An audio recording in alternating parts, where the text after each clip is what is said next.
നമസ്കാരം.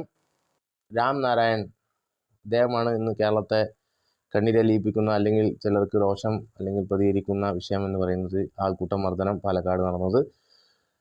രാം നാരായൺ എന്ന് പറയുന്ന ആൾ ബംഗ്ലാദേശിയല്ല, അദ്ദേഹം ഛത്തീസ്ഗഡ് ബിലാസ്പൂർ സ്വദേശിയാണ്. ഇത് ആദ്യം ഒന്ന് മനസ്സിലാക്കണം. ഇതാണ് എനിക്ക് ആദ്യമായിട്ട് പറയാനുള്ളത്. രാം നാരായൺ എന്ന് പറയുന്ന ആൾ ബംഗ്ലാദേശിയല്ല, ഇന്ത്യ ബംഗ്ലാദേശ് അല്ല, ഇന്ത്യ ഒരിക്കലും ബംഗ്ലാദേശ് ആവുകയുമില്ല. ഇനി ഇതും കൂടി ഒന്ന് മനസ്സിലാക്കി വെക്കുന്നത് നന്നായിരിക്കും. ഇതേപോലത്തെ പ്രവണതകളും ഇതേപോലത്തെ ആൾക്കൂട്ട മർദ്ദനങ്ങളോ അല്ലെങ്കിൽ ഇങ്ങനത്തെ കാര്യങ്ങളൊക്കെ ചെയ്യാൻ അല്ലെങ്കിൽ അതിനെ പ്രോത്സാഹിപ്പിക്കുന്ന ഒരു പൊതുബോധമോ പൊതുസമൂഹമോ ജനസമൂഹമല്ല ഈ ഇന്ത്യ മഹാരാജ്യത്ത് ജീവിക്കുന്നത്, പ്രത്യേകിച്ച് കേരളത്തിൽ ജീവിക്കുന്നത്. കാരണം അതിൽ തൊഴിലാളികൾ ഏറ്റവും കൂടുതൽ സുരക്ഷിതരായ, അവർക്ക് ഏറ്റവും കൂടുതൽ പരിഗണന കിട്ടി ജീവിക്കുന്ന ഒരു സംസ്ഥാനമാണ് കേരളം എന്ന് പറയുന്നത്. അപ്പോൾ ഈ ഒരു പ്രവണത ഒരിക്കലും പാടില്ല. അതിൽ അദ്ദേഹം മദ്യപിച്ചിട്ടുണ്ട്. മദ്യപിച്ച് അദ്ദേഹത്തിന് വഴി അറിയാത്തതുകൊണ്ടോ അല്ലെങ്കിൽ അതുകൊണ്ടായിരിക്കാം അദ്ദേഹത്തിന് ഏരിയ പരിചയമില്ലാത്തതുകൊണ്ട് അദ്ദേഹം പല വീടുകളിലും പോയിട്ടുണ്ട്. പക്ഷേ ആ വീഡിയോയിൽ അവസാനം കാണുന്ന നമ്മൾ മനസ്സിലാക്കുന്നത് അദ്ദേഹം പറയുന്നത് അദ്ദേഹത്തിന് തന്നെ മനസ്സിലാവുന്നില്ല, ഇവർക്കും മനസ്സിലാവുന്നില്ല ഇവർ ചോദിക്കുന്നത് എന്താണെന്നുള്ളത്. എങ്കിൽ കൂടി നിങ്ങൾക്ക് അദ്ദേഹത്തെ മർദ്ദിക്കാനോ അദ്ദേഹത്തിനെ അപായപ്പെടുത്താനോ അദ്ദേഹത്തിന് ഒന്നും ചെയ്യാനുള്ള അവകാശം ഒരു പൗരനും ഇല്ല. നിയമം കയ്യിലെടുക്കാൻ ഒരു പൗരനും അവകാശമില്ല. അത് എത്ര വലിയ വേന്ദ്രൻ്റെ മോനായാലും ശരി, എത്ര സാധാരണക്കാരനായാലും ശരി എന്ന് വിശ്വസിക്കുന്ന ഏതൊരു പൗരനും ചെയ്യേണ്ടത്, അങ്ങനെ ഒരു സംശയം തോന്നുകയാണെന്നെങ്കിൽ നിങ്ങൾക്ക് നിയമവ്യവസ്ഥയുമായി ബന്ധപ്പെടാം, പോലീസുമായി ബന്ധപ്പെടാമായിരുന്നു. ഒരാളുടെ ജീവൻ കളയുന്നവരെ മർദ്ദിക്കാനുള്ള അവകാശം ഒരാൾക്കും ഇല്ല.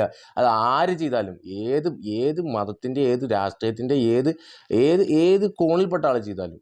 ഇത് മധുവിൻ്റെ കേസ് ഉണ്ടായപ്പോഴും ഞാൻ പറഞ്ഞിട്ടുണ്ട്, അന്ന് ഞാൻ രേഖപ്പെടുത്തിയിട്ടുണ്ട്, ഇപ്പോഴും പറയുന്നുണ്ട്. രാജ്യത്തുടനീളം നീച കൃത്യങ്ങൾ നടക്കുന്നുണ്ട്.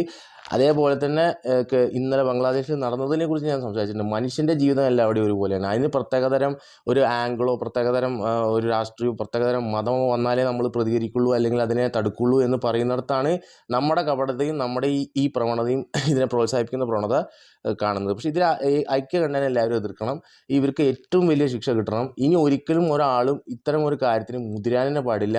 അത് ആരോ ആയിക്കോട്ടെ, അവർ ഇന്ത്യയുടെ പൗരനാണ്, കേരളം ഇന്ത്യയിലാണ്. നിങ്ങൾക്ക് മർദ്ദിക്കാനും നിങ്ങൾക്ക് നിയമം കയ്യിലെടുക്കാനും ഒരാളോട് അവകാശം തന്നിട്ടില്ല. അത് ഇന്ത്യയിൽ എവിടെയായാലും ശരി. പക്ഷേ ഇതുപോലെ പലതരം സംഭവങ്ങൾ വന്നിട്ടുണ്ട്. അന്നൊന്നും ആരും പ്രതികരിച്ചിട്ടില്ല. അവർക്ക് പ്രതികരിക്കണം എന്നുണ്ടെങ്കിൽ പ്രത്യേകം. പക്ഷേ ഈ ഒരു കാര്യത്തിൽ പ്രതികരണത്തിന് നമുക്ക് പാർട്ടിയോ മതമോ നോക്കണ്ട. ഇനി പാർട്ടി നോക്കിയിട്ടാണെങ്കിൽ അങ്ങനെ തുല്യീകരിക്കാം. പിന്നെ രാഷ്ട്രീയമാണ് ഉദ്ദേശം എന്നുണ്ടെങ്കിൽ നമുക്ക് പിന്നെ രാഷ്ട്രീയമായിട്ട് സംസാരിക്കേണ്ടി വരും. പക്ഷേ ഇപ്പോഴും ഞാൻ പറയുന്നു, രാം നാരായൺ ബംഗ്ലാദേശി അല്ല, ഇന്ത്യ ഒരിക്കലും ബംഗ്ലാദേശ് അല്ല, ആവുകയുമില്ല. അതെല്ലാവരും ഒന്ന് മനസ്സിലാക്കുന്നത് നന്നായിരിക്കുമെന്ന് പറഞ്ഞുകൊണ്ട് നിർത്തുന്നു.